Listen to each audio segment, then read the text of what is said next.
دوستوں، آج کی اس وضاحت میں ہم انسانی نفسیات کے ایک بے حد دلچسپ پہلو پر روشنی ڈالنے والے ہیں۔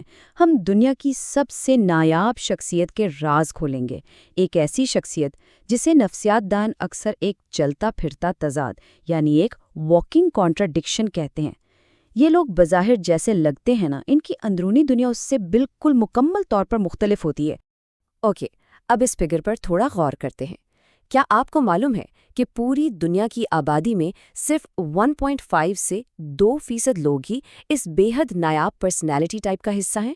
جی ہاں، بالکل۔ یہ شخصیت اتنی انوکھی ہے کہ ایسے کسی انسان کو تلاش کرنا سمجھیں کسی خزانے کو ڈھونڈنے کے برابر ہے۔ تو یہ INFJ اصل میں ہے کیا؟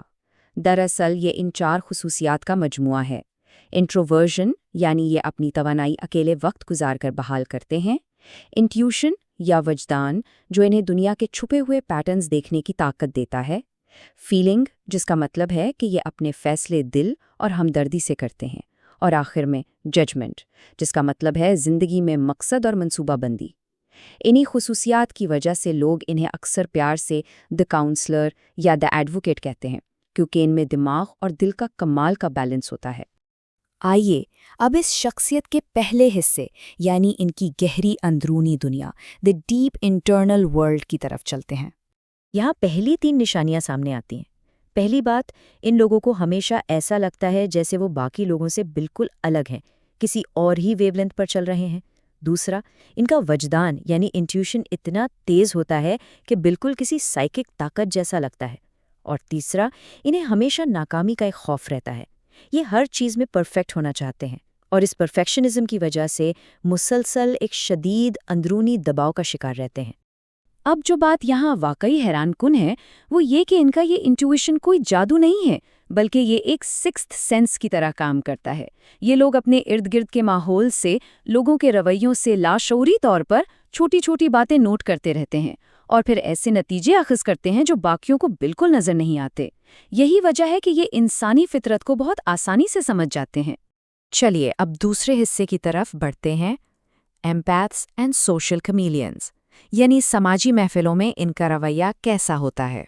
محفلوں میں یہ لوگ بالکل ہی ایک نیا روپ دھار لیتے ہیں۔ پہلی چیز، یہ سامنے والے کے جذبات کو بالکل اپنے اندر جذب کر لیتے ہیں۔ دوسرا، انہیں سوشل انٹروورٹس کہا جاتا ہے، مطلب ضرورت پڑنے پر یہ بہت چام دکھا سکتے ہیں، لوگوں میں گھل مل سکتے ہیں، لیکن اندر ہی اندر ان کی بیٹری لو ہو رہی ہوتی ہے اور انہیں اکیلے پن کی ضرورت پڑتی ہے۔ اور تیسرا پوائنٹ، انہیں سطحی باتوں یعنی اسمال ٹاک سے بالکل چڑ ہوتی ہے۔ انہیں زندگی، فلسفے اور مقصد جیسے گہرے موضوعات پر بات کرنا پسند ہے۔ لیکن ذرا سوچئے، اس شدید ہمدردی کا ایک بوجھ بھی تو ہوتا ہے۔ یہ لوگ صرف دوسروں کے جذبات کو دیکھتے نہیں ہیں، بلکہ انہیں محسوس کرتے ہیں۔ اگر کسی کمرے میں کوئی شخص پریشان یا بے چین ہے تو یہ لوگ بھی وہ سٹریس اپنے اندر جذب کر لیں گے، بھلے ہی ان کا اپنا کوئی مسئلہ نہ ہو۔ ظاہر ہے دوسروں کا بوجھ اٹھانا ذہنی طور پر بہت تھکا دینے والا تجربہ ہوتا ہے۔ اب اس وضاحت کو آگے بڑھاتے ہوئے دیکھتے ہیں ان کے اصول، اقدار اور حدود کو، یعنی آئیڈیلز، ویلیوز اور باؤنڈریز کو۔ یہاں ایک بہت ہی انٹرسٹنگ کانسیپٹ آتا ہے جسے نفسیات کی زبان میں دی ڈور سلام کہتے ہیں۔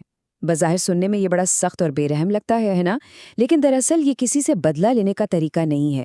ہوتا یہ ہے کہ جب کسی حد سے زیادہ حساس شخص کا بار بار اعتماد توڑا جائے تو وہ خود کو مزید چوٹ سے بچانے کے لیے زہریلے لوگوں کو اپنی زندگی سے اچانک اور ہمیشہ کے لیے نکال دیتا ہے۔ یہ بالکل ان کا اپنا ایک دفاعی نظام یعنی الٹیمیٹ سیلف پروٹیکشن ہے۔ اس کے بعد ہم دیکھتے ہیں ان کی 8ویں اور 9ویں نشانیاں۔ یہ لوگ آئیڈیلسٹک ریئلسٹس ہوتے ہیں، مطلب خواب بھی دیکھتے ہیں، دنیا کو ٹھیک کرنا چاہتے ہیں اور انہیں حقائق کا بھی علم ہوتا ہے۔ یہ صرف باتیں نہیں کرتے، اپنے اصولوں پر عملی قدم اٹھاتے ہیں، بالکل مہاتما گاندھی کی طرح۔ اور پھر آتی ہے بروکن ونگ تھیوری۔ فطری طور پر یہ لوگ ان لوگوں کی طرف کھنچے چلے جاتے ہیں جنہیں سہارے یا شفا کی ضرورت ہوتی ہے۔ کسی کا دکھ دور کرنا ان کی فطرت کا حصہ ہے۔ اور یہ بات ان کے جذبے کو بہترین طریقے سے واضح کرتی ہے۔ ان کا ماننا ہے کہ ناممکن کام میں بس تھوڑا سا زیادہ وقت لگتا ہے۔ جب یہ کسی اچھے مقصد یا کسی سچی بات کے لیے کھڑے ہوتے ہیں تو ان کی قوت ارادی واقعی کسی چٹان سے کم نہیں ہوتی۔ یہ ہمیشہ آگے کا سوچتے ہیں اور راستے کی مشکلات انہیں پیچھے نہیں ہٹا سکتی۔ اب آتے ہیں اپنے آخری حصے پر، دا بیوٹی آف کانٹرڈکشنز، ایک ایسی شخصیت جہاں تضاد ہی اصل خوبصورتی ہیں۔ تو سب سے اہم نقطہ اور آخری نشانی یہاں ایک عجیب سا آئرنی یا تضاد پیدا کرتی ہے۔ دیکھیں، ایک طرف تو ان کا وجدان اتنا زبردست ہوتا ہے کہ یہ ہر کسی کی نفسیاتی حالت کو پرفیکٹ طریقے سے پڑھ لیتے ہیں، لیکن دوسری طرف جب بات اپنے ہی جذبات سمجھنے کی آتی ہے تو وہاں یہ الجھ جاتے ہیں۔ اپنے اندرونی شور کو سلجھانے کے لیے یہ ایموشنز کے بجائے کولڈ لاجک یعنی ٹھنڈی منطق کا سہارا لینے لگتے ہیں۔ دوسروں کے لفظ تو انہیں صاف سنائی دیتے ہیں، مگر اکثر اپنی ہی آواز سمجھنا ان کے لیے بڑا مشکل ہو جاتا ہے۔ تو اب ہم اس وضاحت کے آخر میں آتے ہیں۔ ذرا سوچئے، ان میں سے کتنی نایاب خصوصیات ہمارے ارد گرد موجود لوگوں میں ہیں، یا شاید خاموشی سے ہمارے اپنے اندر ہی موجود ہیں؟ یہ معلومات ہمیں دعوت دیتی ہے کہ ہم انسانی رویوں کو تھوڑا اور غور سے دیکھیں، کیونکہ سچ پوچھئے تو کسی کو سچے دل سے سمجھ لینا ہی دنیا کا سب سے بڑا کمال ہے۔ امید ہے اس ڈسکشن نے شخصیت کے اس پہلو کو سمجھنے میں آپ کو ایک نیا نظریہ ضرور دیا ہوگا۔